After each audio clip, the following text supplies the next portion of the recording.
Iloilo. Madalas po akong bumalik, pero bawat balik ko, iba na yung itsura ng Iloilo. Parang kahit balik ako ng balik, napakabilis ng progress. At yun po yung aming inspirasyon para lalong pabutihin yung aming paninilbihan dahil ipinakita nyo na pag seryoso ang leadership, na ayusin ang pamamahala, ramdam ng lahat at lahat nakikinabang. Ganun din po yung klase ng pamamahala na pinaniniwalaan namin. Kanina nagkakuntuhan kami ni Governor Toto. Sabi ni Governor Toto, wala nga akong Facebook, wala akong TikTok. Pero di ba, walang Facebook, walang TikTok, pero ang daming nagagawa. Mas mahalaga yung nagagawa para sa tao kesa ng propaganda. Kaya yun sa akin po ang aking pagpapaabot ng malaking paggalang at appreciation sa klase ng governance na pinakita niyo dito sa Iloilo. Meron po ako nilista. Pinalista ko po ito kanina kasi ang yabang-yabang ko. Sabi ko marunong ako mag-Ilonggo. Kasi alam niyo po yung Ilonggo words sa Bicolano words, halos pareho naman. In fact, kung nagsasalita kayo ng Ilonggo, may iintindihan ko po 100%. Kaya sabi ko po, ang kaibahan lang natin kayo kahit galit na, malambing pa din. Kami naman, kahit naglalambing, parang galit. Pero naiintindihan ko. Pero kanina pong umaga, pagdating namin, sobrang overwhelmed kami sa reception ng tao. May kinatakutan lang po ako kasi lahat na lumalapit sa sasakyan namin, iisa lang ang sinasabi, daog na, daog na. Sa Bicol po ang daog na, pierde na. Kaya ako sabi ko, tapos tayo nito. Tapos hanggang na-realize ko na baliktad pala ang gustong sabihin. Sa amin po kasi ang daog na, ang gustong sabihin, gana na. Diba? Sa amin, gana na, pag pierde na, daog na. Kaya baliktad. Kaya ako pumilista ko para hindi ako magkamali kasi gusto ko magpasalamat lahat sa inyo. Madamo nga salamat sa dako ko nga boto na nakuha ko halin sa inyo sa nagligad na 2016. Alam niyo po, noong 2016, nung nagkakandidato ko akong Vice President bago akong salta, hindi niyo naman ako kilala. Pero kilala niyo yung mga mabubuting mga taong nag-e-endorse sa akin. Alam niyo po yung majority, yung boto ko po dito, 743,000 yata. Yung susunod sa akin, 100,000+ lang.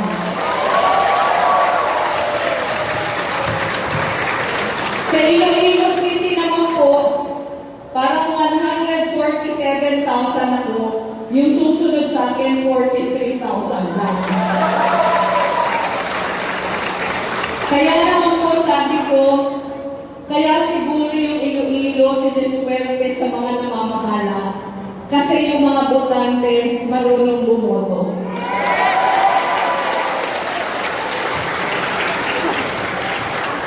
Kaya siguro po yun yung inspirasyon na ibigay natin sa ibang mga Pilipino.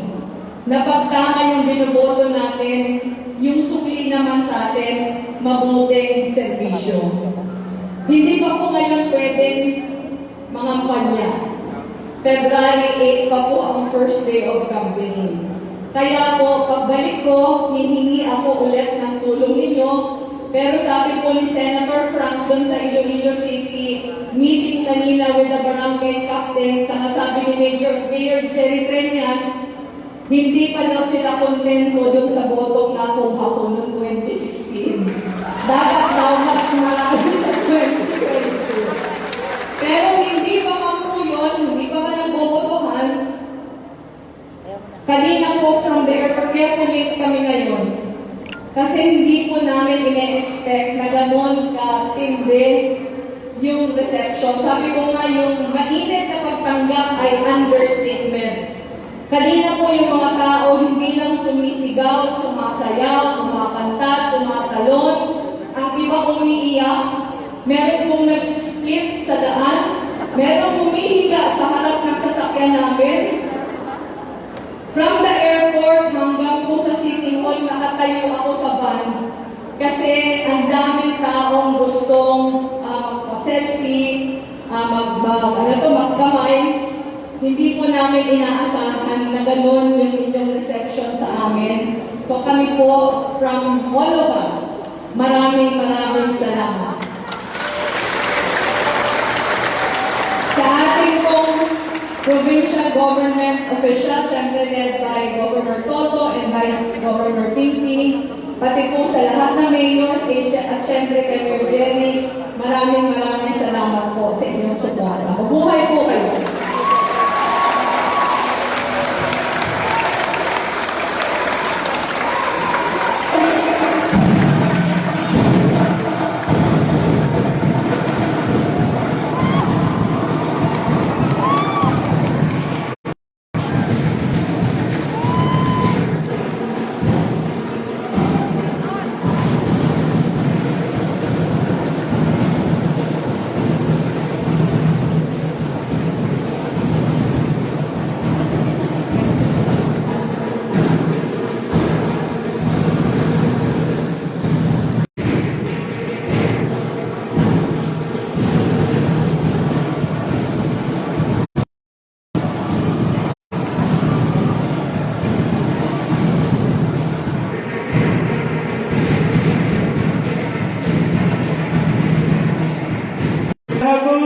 Vice President Lenny Robredo, Senator Francis Pangilinan, our very own Ilonggo Senator Franklin Villar, Iloilo City Mayor Jerry P. Trenes, former Governor Art Defensor Sr., Governor Toto Defensor Jr., and of course, Attorney General Jokmo. Thank you. Gentlemen and Vice President, you may now be seated. We will now proceed with the press conference. So we would like to give this time for our press people to get this opportunity to know our candidates, VP Lenny and Senator Francis Pangilinan and the rest of the people on stage for your questions. So I'd like to give this time now to the President of the Capitol Press Corps, Ms. Elena Pabiona. Ms. Elena Pabiona. There you go.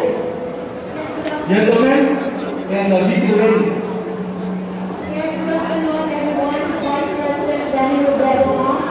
Good afternoon.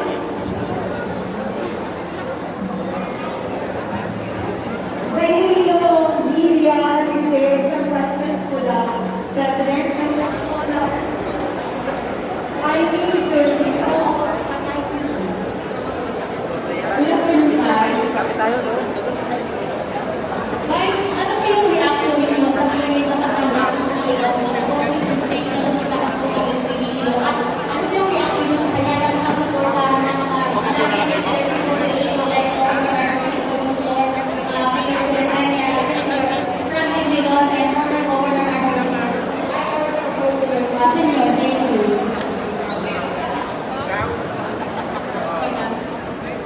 Sa amin po, sobrang overwhelmed kami.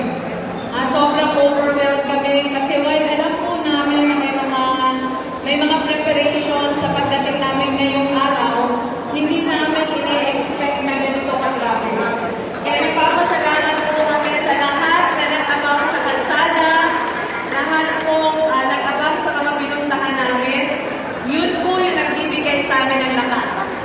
Sa pangalawang tanong, ano yung reaction namin sa hayagang pagsuporta ng mga malalaking mga public officials dito?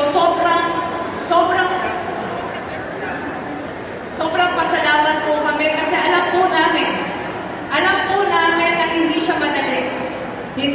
madali given the current political realities.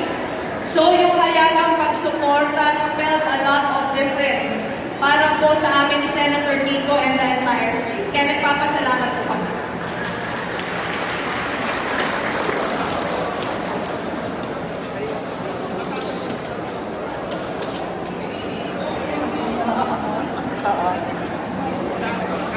One is Ellen Rose Naorbe of Iloilo Metropolitan Times. Good afternoon po. So if you become the next president, will you push through the construction of Panay Guimaras Negros Bridge? Yes,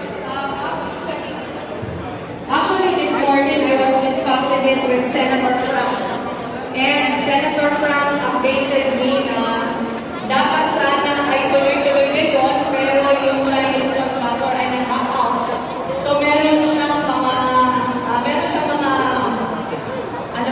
mga delays na ma-incur. Pero ito po, I have always been consistent with my stand. Na yung infrastructure that will spell rural development, spur rural development, talagang dapat sinusuportahan. Magiging life-changing po ito, pag-interconnect ng Guimaras, Iloilo, and Negros. So this project is something that everyone should look forward to and support. Sabi ko ni Senator Frank, because of the delays, ang tamang timetable nito would be 2028 pa. So, mahaba yung hihintayin natin, pero kami po ni Senator Kiko ay palarin. We will wholeheartedly support this project because we know how advantageous it would be to the people of Guimaras, Negros, and Panay. Next one is Clara Moreno of BNTV.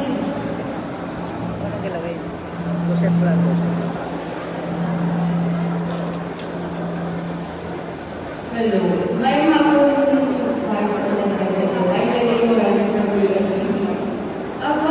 magiging effect sa inyo ngayong officially na po na nag-withdraw si Senator Christopher Bongo sa candidacy at paano ang gagawin yung strategy or paano yung gagawin ngayong or pagka-posible po mag-satisfy sa ito na binihan sa mga previous administration pati ang Duterte administration na po ay pinakapuntahan. Thank you. Bago naman po kami nag-decide ni Senator Kiko, handa na kami. Bago kami nag-decide, handa kami sa kahit anong kombinasyon. And yung mga kandidatong iba, hindi nakaka-apekto sa lakad namin. Kami po, we are very focused on the strategy that we are following, regardless kung sino yung kalaban. So sa amin po, hindi talaga siya nagmamatter kung may substitute. Hindi nagmamatter kung may nag-withdraw kasi kami po ay tuloy-tuloy.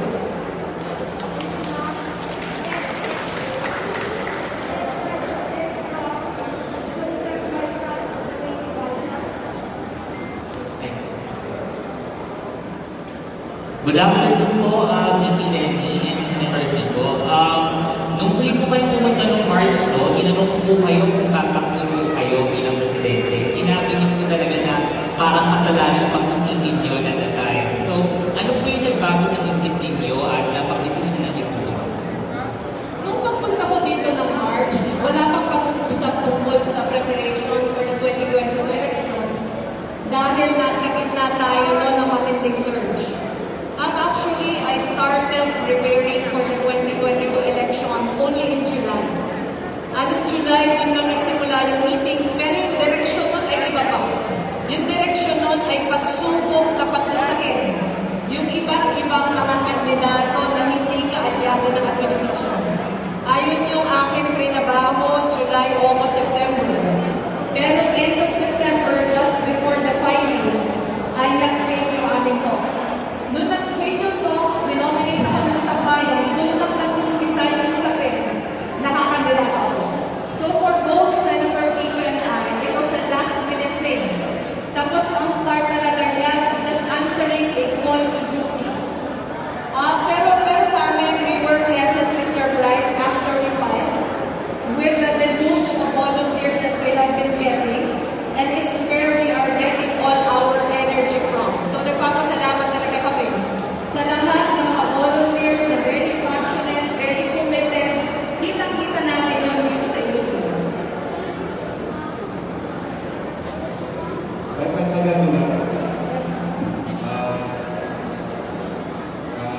akin lang, kasi nga nag-decide si Vice President Lenny ng last minute, yun ang, pati ako last minute na nagbago ang plano. But like what Vice President Lenny said, this is duty, responsibilidad natin bilang mga leader para sa ating mga kababayan, sa ating mga mahal sa buhay, na magbigay ng sarili to offer ourselves as an option in terms of the coming May 2022 elections. And that's why, that's what we do. Thank you.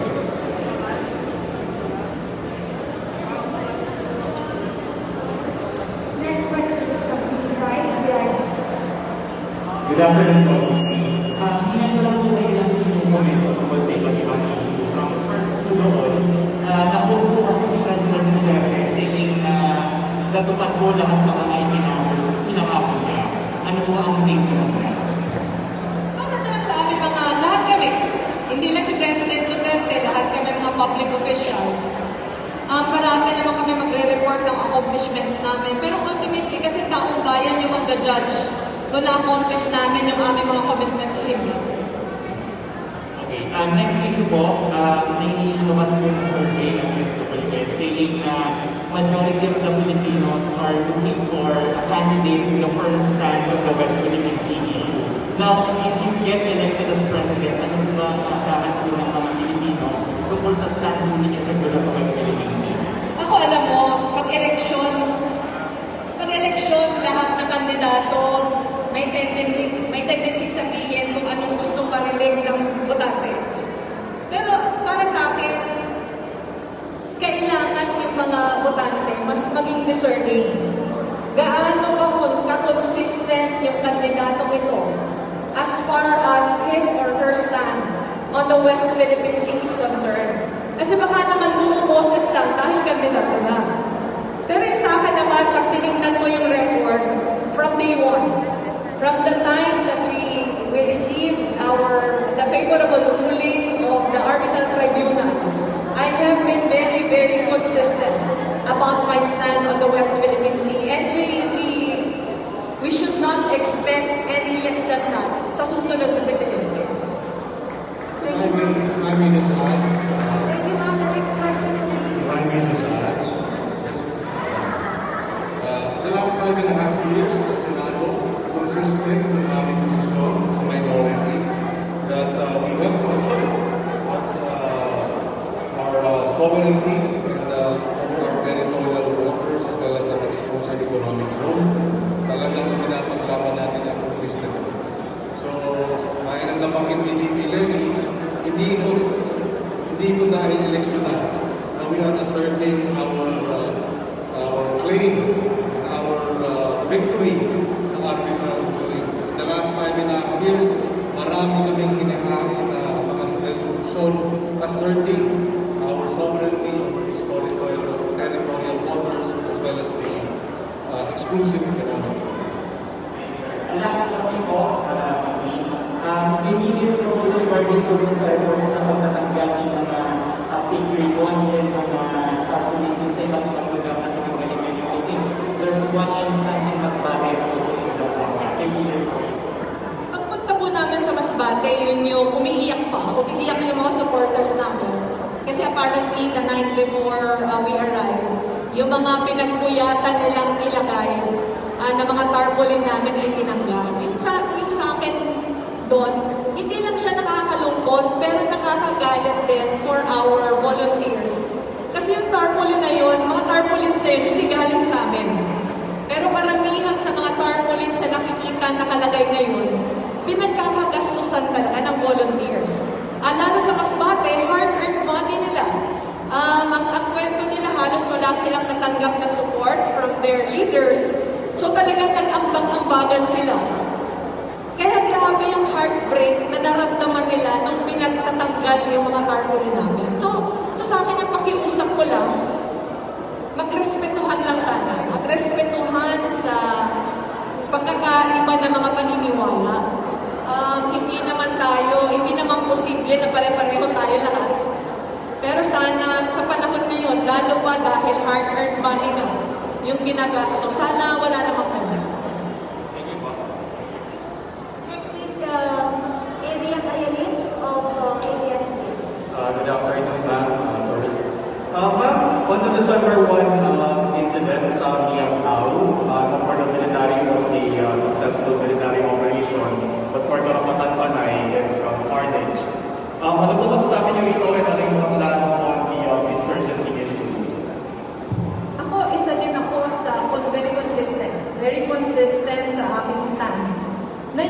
insurgency, hindi siya mariresolva with purely military solutions.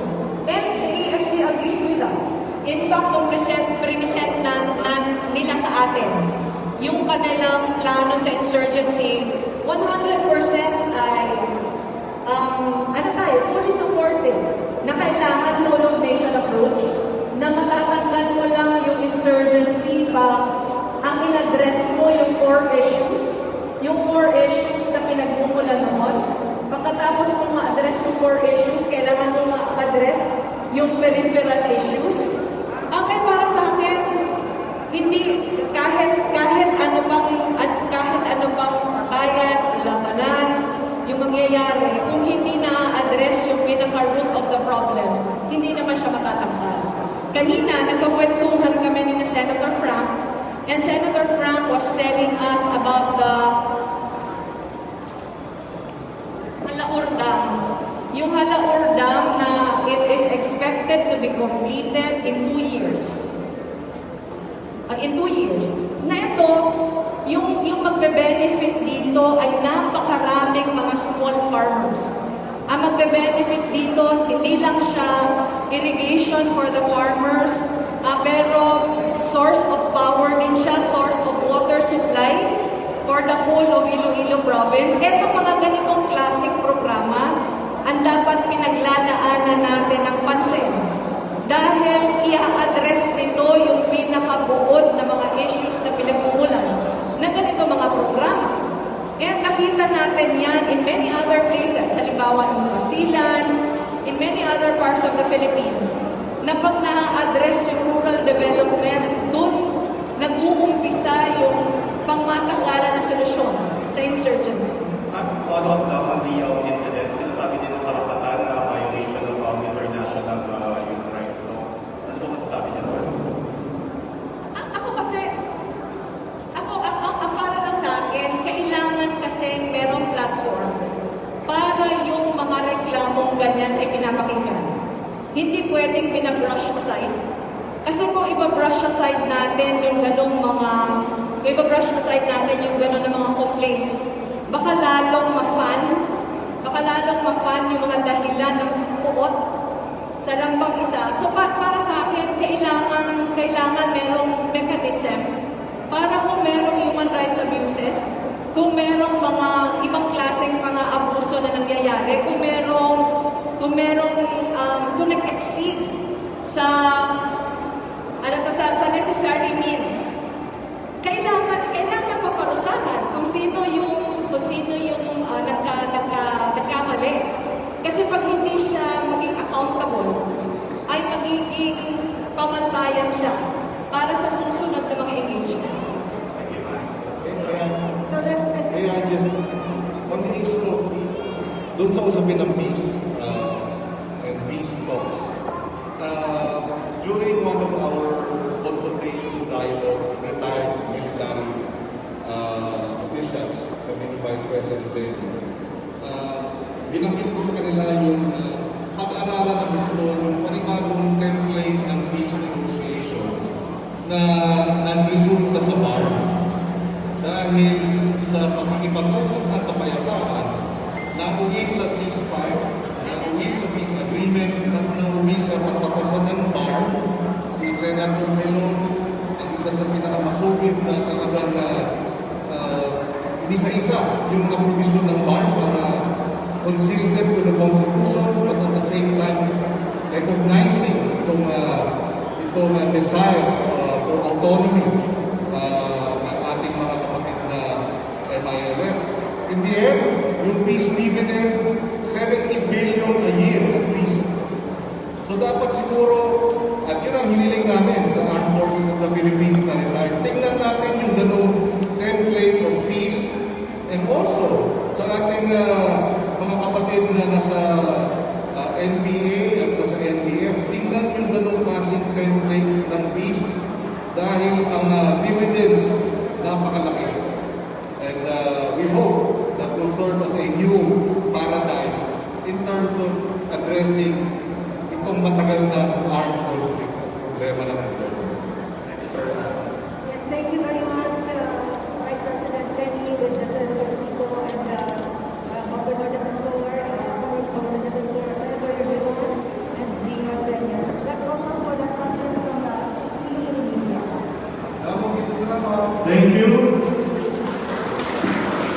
Before we culminate